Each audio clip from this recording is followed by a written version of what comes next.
Bonjour Victoria. Salut Thierry. Mais qu'est-ce que je vois? Non, Je sais que le vendredi, de quoi t'as un tu parles? visuel, De mais quoi c'est tu quoi? parles? Bah, Il y a j'ai mon mur. justement, On me reproche d'être enfermé dans ma cave avec mon mur. Alors, bah, je vous montre le mur dans son ensemble. Voilà. c'est la muraille de Chine. C'est la Oh, muraille de Chine, voilà, un petit hommage à nos amis chinois. Non, non, c'est bah voilà, c'est vendredi, comme je l'ai dit, vendredi tout est permis, et le vendredi je fais péter le budget avec le budget des corps. Donc aujourd'hui on est en Chine, on va très très loin aujourd'hui. On va découvrir un invité qui est à l'autre bout de la planète. Non, je déconne, mais on nous a amputé d'un live hier jeudi et il nous manquait un truc, hein, Victoria. Donc on est content d'être à nouveau en live. On est en bonne alors, santé, donc on est en live. Et puis on un est. chien. C'est vrai, vous nous avez manqué, c'est terrible. Ouais, Mais c'est c'est fou, vrai, hein? c'est fou, Ça c'est fou. s'arrêtera plus jamais. Bon, Horrible. vous l'aurez compris, notre invité, ben, il nous attend. Il est probablement pas chinois, hein, je vous rassure. Enfin, je vous rassure, je dis ça, je dis rien. Mais plus sérieusement, eh bien, je vous rappelle les bonnes coutumes. Vous avez le droit de liker, vous avez le droit de partager, vous avez le droit de venir commenter. C'est même plus que recommandé puisque c'est le dernier live de la semaine. On est à deux lives de la quarantaine. Voilà. J'ai appuyé sur le faux bouton. J'ai 38 aujourd'hui. 38, voilà, 38e. Et donc, du coup, ben, voilà, ça sera l'occasion de vous faire le week-end avec justement du replay, puisque la semaine prochaine, on se retrouve lundi, mardi et mercredi pour ben, se préparer à la pause qui nous attend la fin de la semaine prochaine.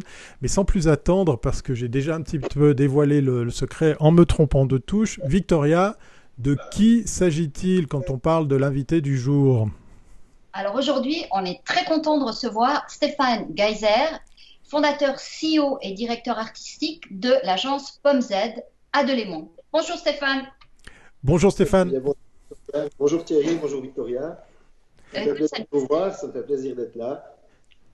écoute, nous, ça nous fait très plaisir parce qu'on essaie toujours de toucher des agences qui ne soient pas que dans l'arc lémanique. C'est vrai que cette force de l'arc lémanique fait qu'on oublie le reste. Et puis, non, il y a une petite agence qui n'est pas une si petite agence, qui est là depuis 19 ans quand même, Oui, à Delémont. Et donc, raconte-nous un petit peu l'histoire de la genèse de ton agence et puis je crois que puis le nombre de villes où tu es installé, là, parce que là, tu es bien installé dans ton arc.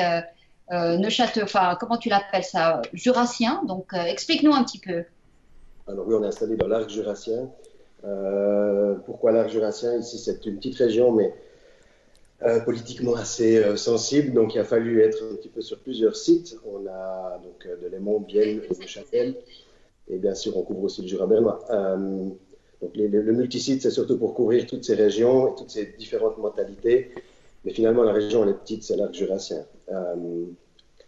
Pomme Z est né d'abord. Enfin, moi, je suis d'ici, je suis jurassien, mais je savais qu'ici, je n'allais pas forcément pouvoir me lancer dans la com. Et je suis parti assez vite sur Neuchâtel pour travailler dans les agences, enfin en agence.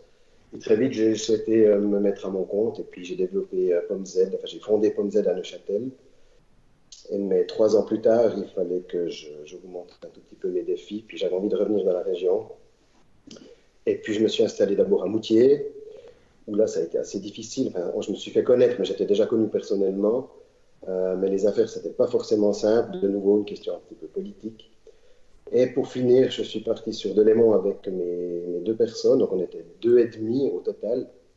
Puis, ce qui était assez intéressant, c'est qu'une année après, on s'est retrouvé à 10. Ça veut dire que j'ai triplé le chiffre d'affaires en une année. Waouh. C'est assez impressionnant, ouais. Encore aujourd'hui, j'ai de la peine à le croire. Je m'accroche. Aujourd'hui, on est 11. Dont une personne à Neuchâtel, et puis après on se divise entre Bienne et Delémont, quoi. Mais l'atelier principal, il est à Delémont. Mais tes clients, c'est vraiment des gens du bassin jurassien, parce qu'on a toujours l'impression qu'il n'y a pas de vie économique dans cette région, alors que c'est une grande erreur. C'est une région très, je dirais, industrielle et il y a quand même beaucoup de PME. Est-ce que c'est dans ce type d'entreprise que tu as tes clients?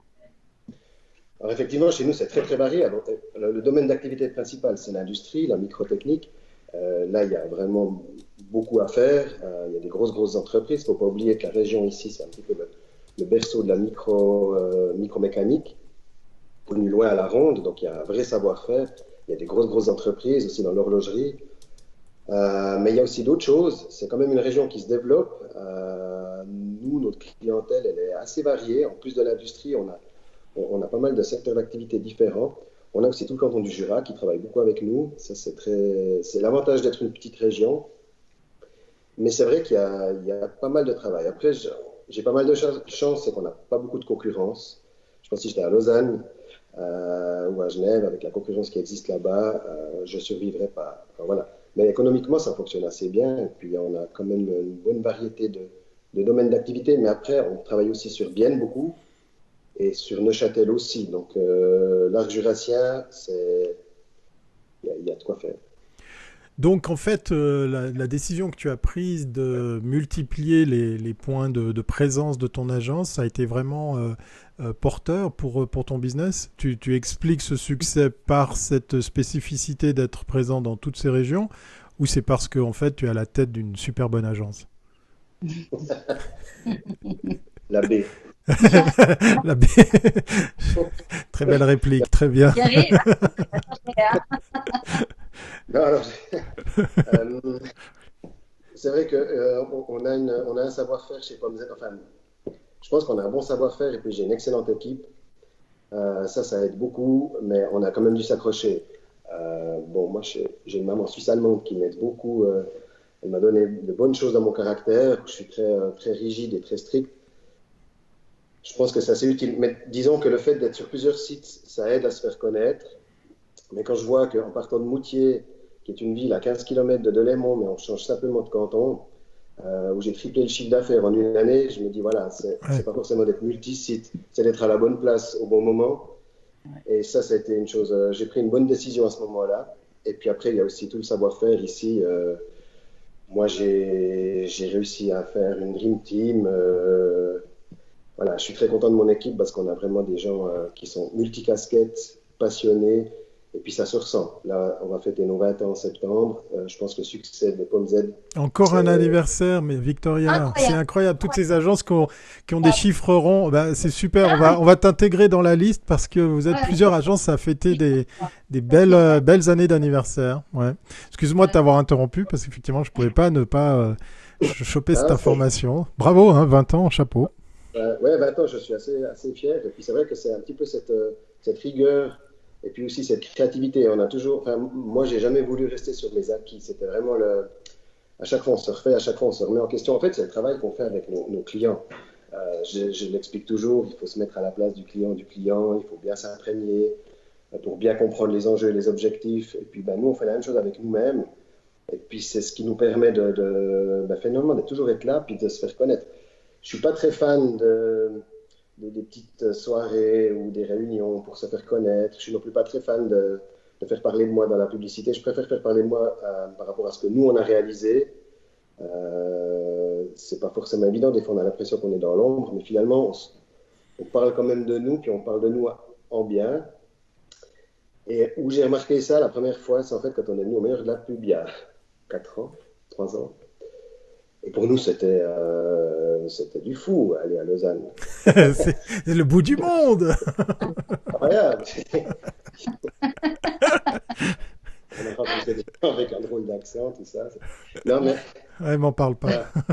Notre première édition, elle était assez magique parce qu'en fait, c'était le lendemain des votations à Moutier, le lendemain du 18 juin, où Moutier passait au Jura, donc on a fait la fête toute la nuit. Et puis le lendemain, il fallait venir à Lausanne, alors on était encore en tongs, et puis on était encore bien habillés. Puis on découvre tout ce milieu, en fait on a découvert toutes les autres agences, et puis on a découvert un petit peu ce qui se faisait en live. Puis surtout, c'est qu'on a découvert qu'on a été shortlisté, puis on s'est dit, ah bah tiens, la Pomme, elle arrive quand même à faire des choses bien finalement. Puis ça nous a plu, puis ça nous a donné un bon petit coup de boost. Ah bah tu vois, on est content. On va revenir cette année, quoi, mais après les votations. Ouais, écoute, cette année, on va voir parce qu'avec. Moi qui me réjouissais d'être jurassien parce que Moutier est passé sur le Jura. Voilà. Une date importante. Victoria, tu avais une question pour notre ami. Oui, alors voilà. Donc, merci pour cette présentation. Là, on comprend bien le contexte. Alors, toujours aussi pour réancrer l'actualité des agences dans l'actualité aujourd'hui. Comment est-ce que tu as vécu, comment est-ce que ton agence a passé ces dernières semaines et quelle est aujourd'hui la situation de l'agence? Alors, comme je disais tout à l'heure, on est beaucoup dans le secteur industriel. Et c'est vrai que ça, c'est un secteur qui a été très touché parce que la machine-outil travaille beaucoup avec l'étranger, et notamment la Chine. Et du coup, tous ces ateliers, toutes ces grandes entreprises ont été stoppés pendant bien 6 semaines. Du coup, ben, chez nous aussi. Pas aucune commande, aucun téléphone, aucun email pendant 6 semaines. Je peux vous dire que ça fait vraiment Ah bizarre. ouais, ok. À un moment donné, je me suis dit, mais je me suis cadré, ou j'ai pas compris, j'ai dû louper le train. Parce qu'en fait, ce qui s'est passé, c'est bah, comme pour tout le monde. L'actualité, on l'a suivie, mais difficile à la comprendre, finalement, à l'appréhender. Et puis, un petit peu du jour au lendemain, on s'est dit, OK, tout le monde à la maison, chacun prend son ordi, et puis on fait du télétravail. Mais on ne s'est pas préparé à ce télétravail. Alors, on était déjà assez à l'aise avec. Voilà, on était déjà digitalisé, donc on était déjà équipé pour communiquer à distance. Mais on ne s'est pas rendu compte, finalement, qu'on s'est mal préparé. Et ce qui s'est passé, c'est que la première semaine, ben, on s'est un petit peu cadré parce que alors, on faisait des visioconférences, déjà, on n'arrivait pas à trouver la bonne plateforme jusqu'à ce qu'on trouve la bonne. Donc, on travaille avec Zoom, c'est une des plus efficaces à notre sens, mais voilà, on s'est un peu mal préparé, mais je pense comme beaucoup, finalement, on a réussi à se poser, on faisait des réunions régulièrement. Surtout, ce qu'on faisait, c'est qu'on terminait les travaux en cours. Et là, il y a eu beaucoup de commandes la crise sanitaire. Donc, on avait quand même du travail à faire.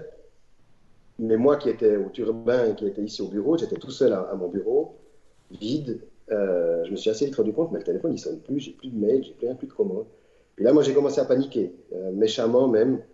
Alors que j'avais l'impression que mes collègues, ils s'éclataient chez eux, et puis moi, je suivais plus les mandats, je ne savais plus où on en était. C'est un peu flippant. Et puis aujourd'hui, bah, c'est la première semaine, donc nous, ça fait 2 semaines qu'on a repris, et cette semaine, j'ai eu des commandes. Donc j'ai revu les clients, on s'est remis en route, il y a 2 commandes qui ont été passées, ça met du baume au cœur, on y croit. Mais Tu as dû faire appel t'as dû demander des rachetés. oui, alors ça c'est quelque chose qu'on a fait très rapidement, et puis alors très rapidement dans le canton du Jura, ça a réagi. J'ai très vite été accepté, mes collaborateurs sont tous en RHT, mais là aussi c'était assez difficile à gérer parce que finalement ben, on nous a dit ben, comptez vos heures, et puis toutes les heures perdues on vous les payera. Ça s'est mis en place, et puis finalement, ça c'est fonctionnel. Après, ce que j'ai trouvé très décevant, moi, c'est toutes les collaborations, typiquement avec le propriétaire du bâtiment, ou là, la solidarité, c'était pas terrible. Mais Ah oui, même dans une région comme le Jura. ouais, mais bon, voilà, le propriétaire, il n'est pas forcément jurassien. Pardon. D'accord. Ah ouais. Ceci explique cela. D'accord, d'accord. J'espère qu'ils m'entendent. Moi, j'ai envie de revenir sur les spécificités de PomZ. Déjà, merci beaucoup de faire l'éloge du meilleur de la pub parce que rappelez-vous, agence qui nous regardait aujourd'hui et qui nous regarderait dans les prochains lives, eh bien, sachez que le meilleur du web, comme le meilleur de la pub, comme le meilleur de tous les autres prix, eh bien, ce sont des prix pour vos métiers. C'est avant tout, effectivement, pour de la visibilité. Et même si on doit accueillir des agences jurassiennes en tongs, eh bien, ça sert, je vous assure. Donc, merci, un grand merci à l'éloge que tu viens de faire à ce prix.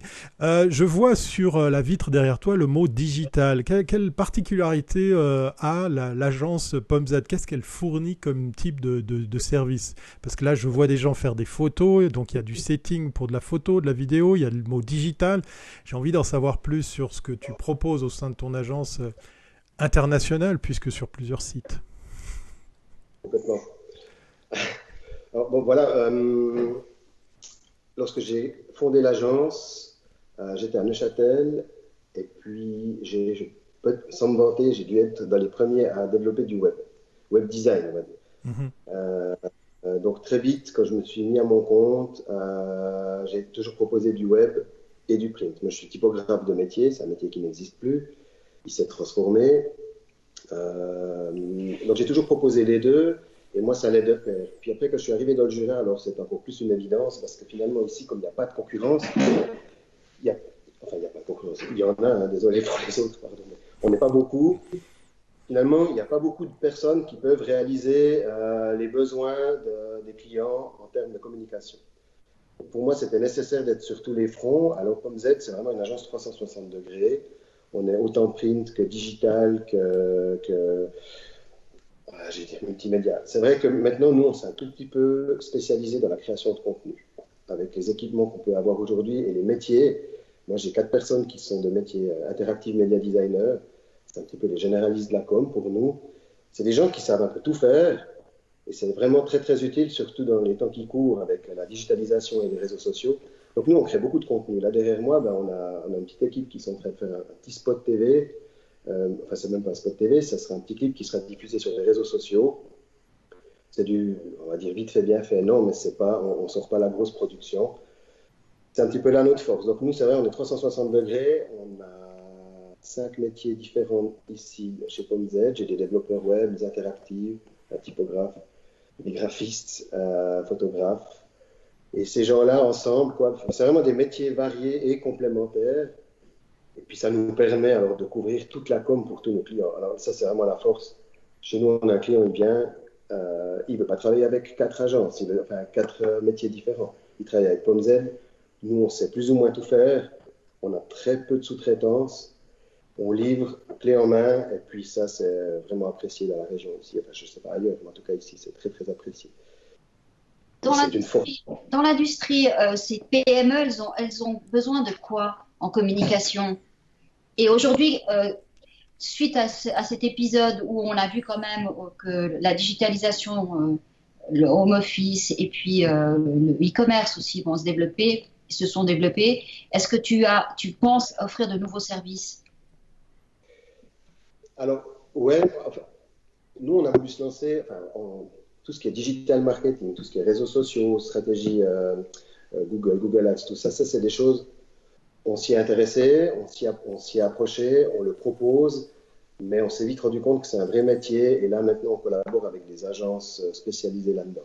Mais c'est un service qu'on propose de plus en plus, même si finalement, je vais devoir le sous-traiter, je le sous-traite déjà. Mais même dans l'industrie, notre clientèle, ils sont à fond là-dessus. Ça peut paraître étonnant, mais un fabricant de machines ou bien un décolleteur de pièces, aujourd'hui, je crois qu'il est plus digitalisé que ne serait-ce que le canton du Jura, finalement. Ils communiquent énormément, ils sont sur tous les fronts. Avant, une industrie, elle faisait son business dans les expos, dans les foires, et c'est là qu'elle était vraiment présente. Aujourd'hui, elle est vraiment très présente sur les réseaux sociaux, puis elle a besoin de nous pour créer des contenus, pour du conseil. On ne crée pas des campagnes de com, on ne crée pas des campagnes de pub, mais on crée vraiment du contenu pour ces gens. Oui, on peut penser au salon PHJ à Genève, où moi j'avais pris une claque la première fois où j'étais allé, puisqu'effectivement c'était pas 1 ni 2, mais 3 journaux spécialisés avec qui j'avais fait connaissance pour défendre la branche, pour tout mettre en avant cet écosystème. J'étais épaté de voir que tous ces fournisseurs, toutes ces chevilles ouvrières du monde de l'horlogerie, mon père était horloger, eh bien en fait ont leur propre réseau, leur propre écosystème et ils savent bien faire les choses à l'image justement de ce salon qui est impressionnant, peut-être même plus intéressant qu'un salon horloger grand public d'ailleurs. En tout cas, je trouve, pour moi. Ouais, complètement. Et puis, ils ont vraiment un besoin de communiquer. Avant, la plupart de ces entreprises étaient fournisseurs des horlogers. Donc, c'était des gens qui étaient dans l'ombre. Ils n'avaient pas besoin de communiquer. Ouais. Puis avec les temps qui courent et puis un tout petit peu la rythmique que donnent les horlogers, toutes ces entreprises de sous-traitance se sont, on va dire, déclinées avec d'autres prestations et ils se mettent à faire de la publicité. Ils ont besoin de faire parler d'eux. Puis, ils viennent voir les agences de com et ils investissent des budgets. Et puis c'est vrai qu'ils y croient et puis ça fonctionne bien. Donc, nous, là, il y a du travail, ça c'est sûr. On peut imaginer aussi que maintenant, il y a peut-être moins de salons dans ces prochaines années. Ils ont plus d'événements aussi réguliers avec beaucoup de personnes et qu'ils doivent réinventer un petit peu leur présence autour enfin une présence, je dirais, B2C et pas que B2B. Ouais, complètement. Et ils jouent le jeu, ils sont franchement avant-gardistes. Enfin, avant-gardistes, non, c'est peut-être un petit peu trop, mais ils ont vraiment pris le train. On a aussi ici des conférences dans tout ce qui est digitalisation, digital marketing. La plupart des gens que je rencontre, c'est des gens qui sont dans l'industrie. Ils veulent aller sur ce terrain, quoi. Et ils ont raison, ils ont complètement raison. Alors justement, dans cette industrie qui est très régionale, Est-ce que c'est pas compliqué, trop compliqué de travailler pour ces industries, sachant qu'effectivement tout le monde connaît tout le monde? Est-ce que tu connais le phénomène de te retrouver à travailler pour une marque et pas pouvoir le faire pour une autre? Comment tu gères ça, étant donné que là on parle de quelques kilomètres, pas pour dénigrer cette région, hein, Dieu sait que je l'aime bien, mais pour parler d'une réalité qui est qu'effectivement le territoire est très, comment dire, il est très cadré, et c'est un peu ce qu'on retrouve d'ailleurs aussi chez nos amis valaisans. Tout le monde connaît tout le monde, alors comment on s'en sort pour arriver à tirer son épingle du jeu justement parmi toutes ces opportunités? Ça, c'est la grande difficulté. Alors, bon, évidemment, il y a le secret professionnel, mais dès le moment où on parle de communication, on est quand même obligé de s'imprégner de l'ADN des entreprises. Et puis, à un moment donné, il y a confusion, il y a gêne aussi. Et c'est vrai que moi, il y a certains clients que je n'ai pas le droit d'approcher, mais disons que je m'en sors assez bien. Aujourd'hui, c'est faible quand même. C'est vrai que tout le monde se connaît, mais on joue bien le jeu. J'ai un client, il va forcément savoir que je travaille pour l'autre, et puis il ne va pas essayer de me soutirer des infos. Enfin, on joue le jeu, c'est vrai que ça fonctionne quand même assez bien. Mais c'est quelque chose, il faut y être attentif et sensible. La confiance est de mise alors. Ouais, complètement.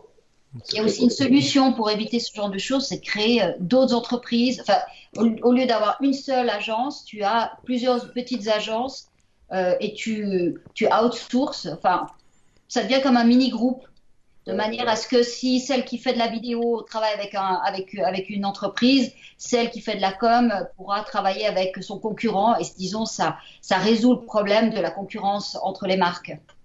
Oui, ça, c'est une possibilité. Après, comme chez PomZ, nous, on a plutôt comment est-ce qu'on peut appeler ça? On est plutôt comme une structure horizontale. Ici, chacun participe quasiment à tous les projets. C'est vrai que ça, c'est la force. Chaque mandat est traité par tout le monde apporte sa touche, tout le monde apporte sa petite patte. Et c'est très intéressant. Du coup, moi, il faudrait, si je veux monter, enfin, comment dire, si je veux séparer la structure pour éviter ce genre de problème d'une entreprise à l'autre, on est quand même trop petit. Même si je travaille avec un partenaire dans la vidéo, il sera forcément très, très impliqué. J'ai entendu aussi un collègue de l'agence Lemon à Neuchâtel où il expliquait qu'il allait voir les autres agences pour travailler un petit peu de pool de compétences. Alors moi, j'ai jamais reçu l'invitation, s'il m'écoute. On lui passera le message. Mais c'est vrai que ça, c'est quelque chose chez nous. Moi, j'ai pas l'aspect concurrent. Alors, j'ai des concurrents où on est assez virulents l'un contre l'autre, mais c'est de bonne guerre.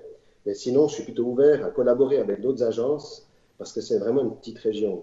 Et même si j'avais maintenant deux clients dans l'horlogerie, par exemple, où il y a un horloger, je n'oserais pas aller le voir parce que je travaille déjà avec son concurrent, ben moi, je serais assez ouvert à travailler, par exemple, avec une agence partenaire, une agence concurrente comme Lemon, et puis on se partage un tout petit peu le pitch, on se partage les idées, et c'est eux qui prennent le lead, par exemple. Ça, c'est des choses, moi, je serais ouvert à ça.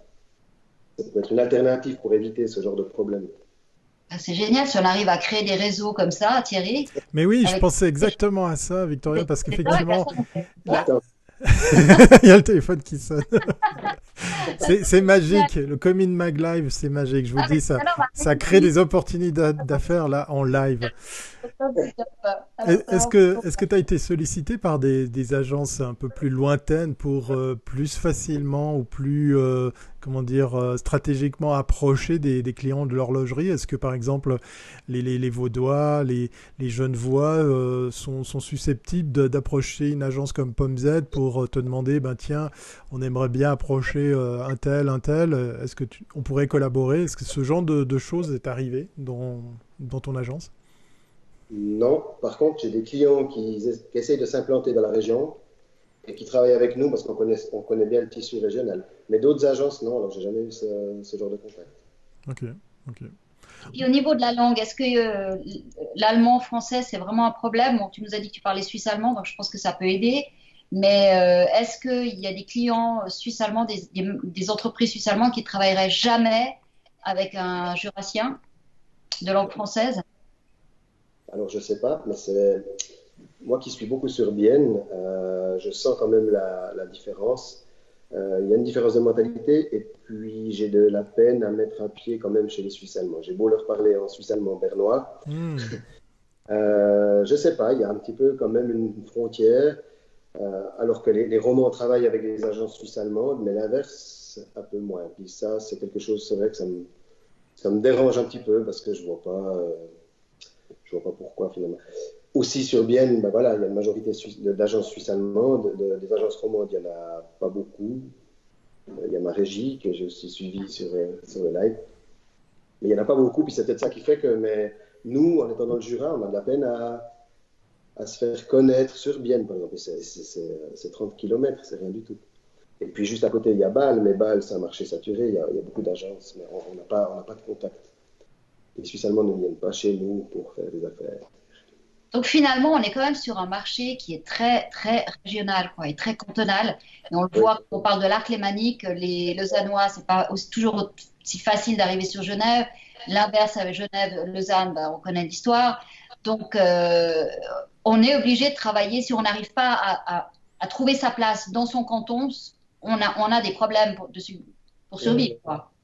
Mais j'ai un petit peu la pression. Et puis, alors nous, on a des clients sur Lausanne, et puis ça se passe super bien. Mais on en a très peu.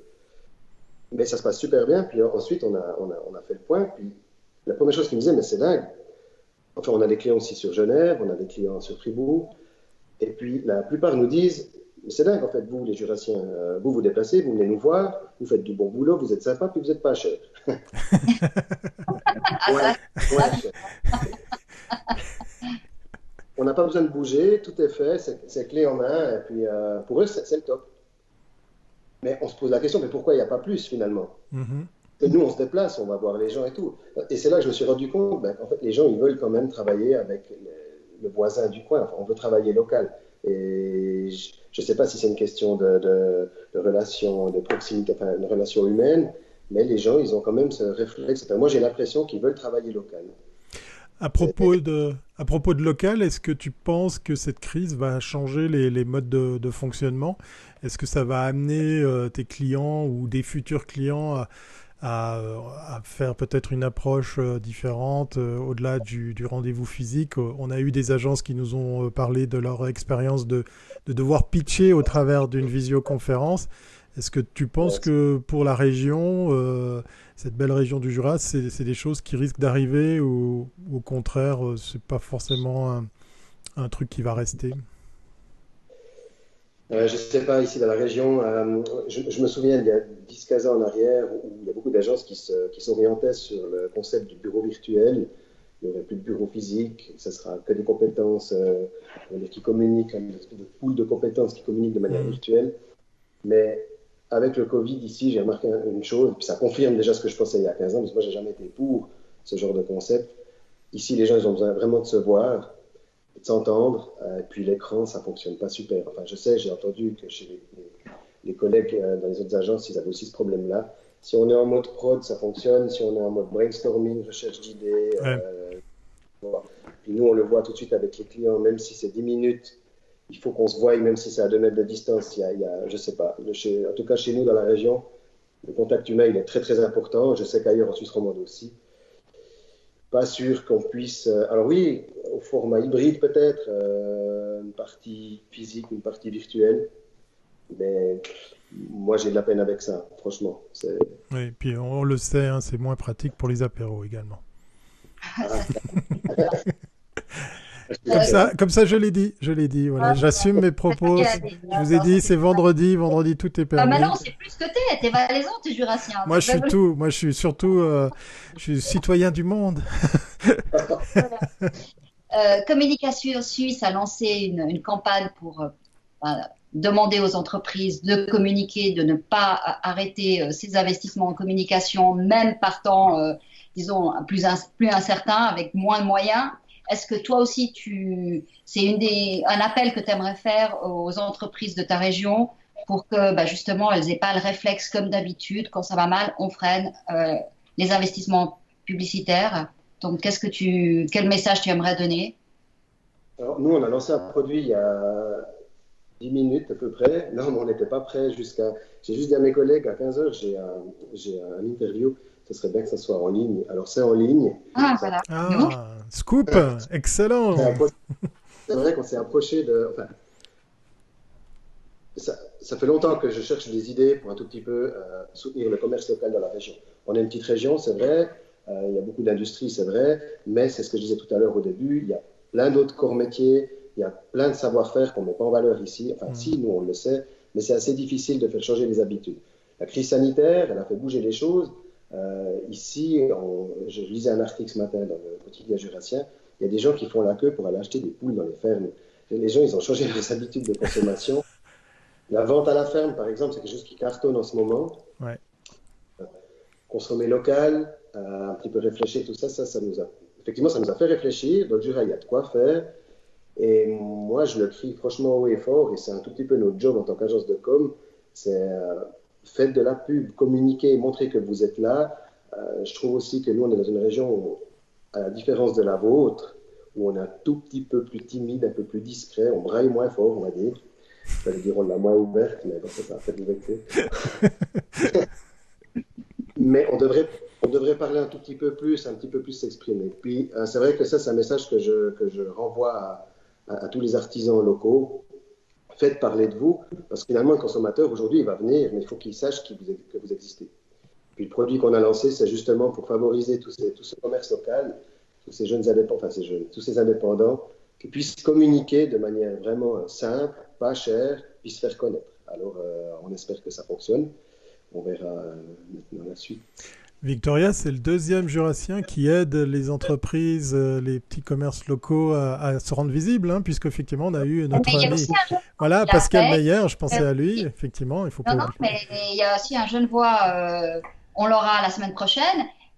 Donc oui, on voit que les agences, elles sont en train de penser à tout le monde et elles sont en train de donner un petit coup de pouce pour que tous les acteurs puissent aussi faire de la pub, pour se mettre en avant, parce que finalement, c'est un des moyens, et c'est souvent le moyen le plus facile pour se faire connaître, et puis pour augmenter son chiffre d'affaires.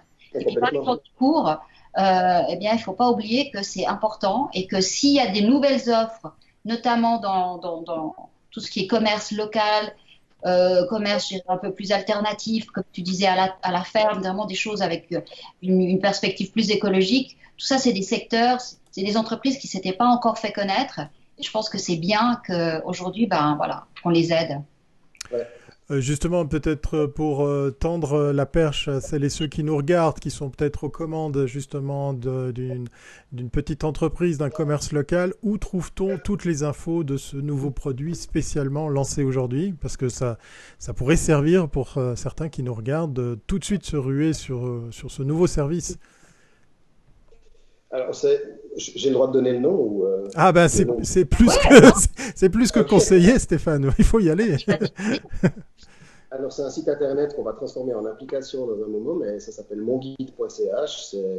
On l'a appelé les bons plans de l'arc jurassien, donc c'est mon-guide.ch.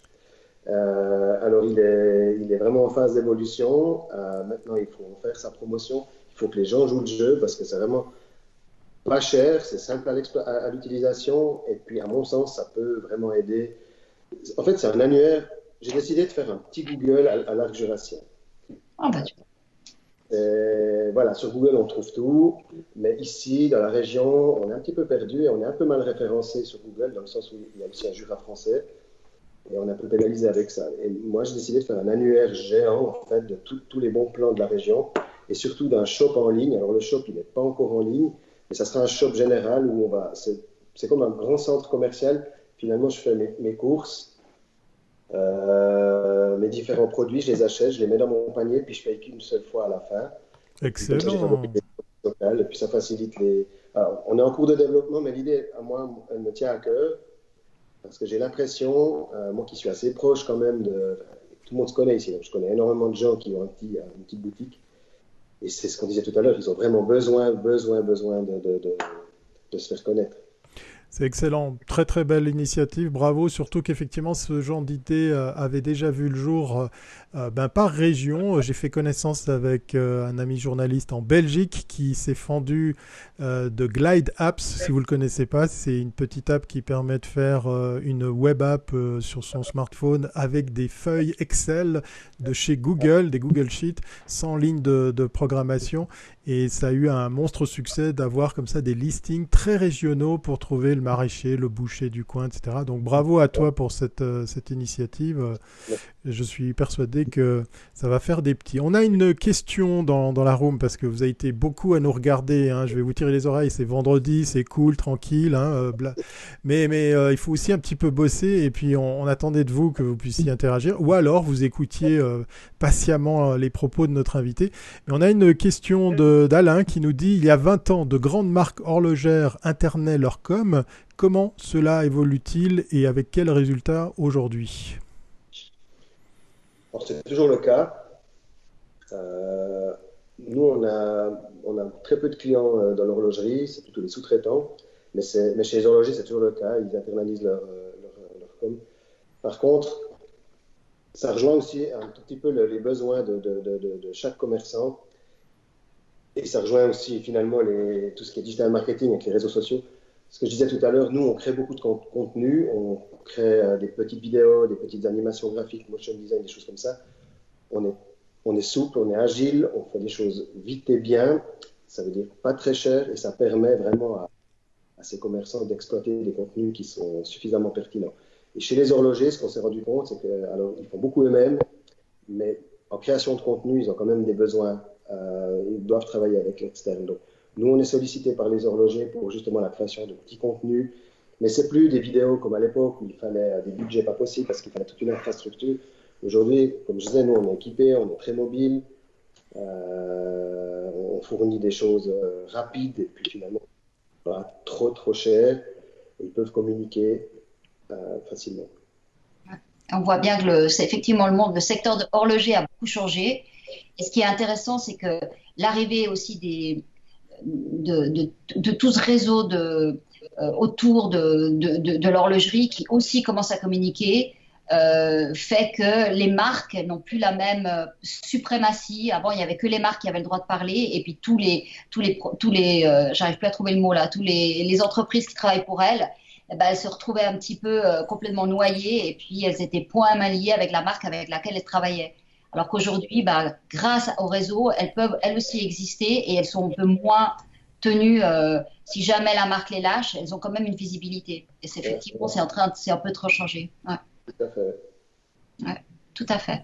Oh, mon cher. C'était super intéressant. On rappelle le nom de notre invité, Stéphane Geiser, qu'on remercie effectivement de son Jura chéri, qu'on adore, nous aussi. Hein.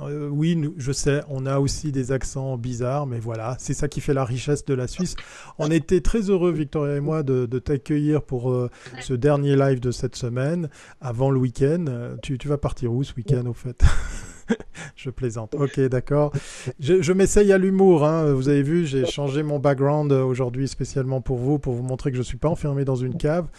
On va te dire au revoir. On va surtout te laisser travailler parce que j'ai vu un phénomène assez remarquable. Vous irez le regarder dans le live en replay. J'ai vu les collaborateurs de Stéphane passer l'aspirateur et c'était un mec aux commandes de l'aspirateur. Donc rien que pour ça, allez regarder à nouveau le replay. Alors, très très bel après-midi à toi et puis on va te souhaiter plein de succès. Probablement qu'on viendra te dire bonjour dans quelques mois parce que Come in Mag Live, c'est pas terminé, c'est parti pour longtemps. À bientôt. Merci beaucoup, bon week-end. À toi aussi. Bye bye. Victoria, il est temps aussi de se dire au revoir, c'est le week-end, donc le temps pour nous de plier bagages, de laisser tout ce petit monde profiter d'un week-end, il va même pas être ensoleillé je crois, et puis on se retrouve comme à l'accoutumée lundi prochain, 15h.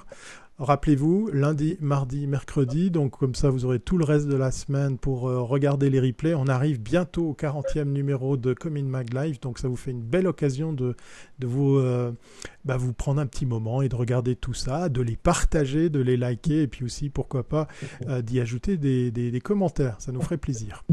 Voilà. Tout à fait. Tout à fait. Alors, très bon week-end à tous et puis à lundi. À lundi, portez-vous bien.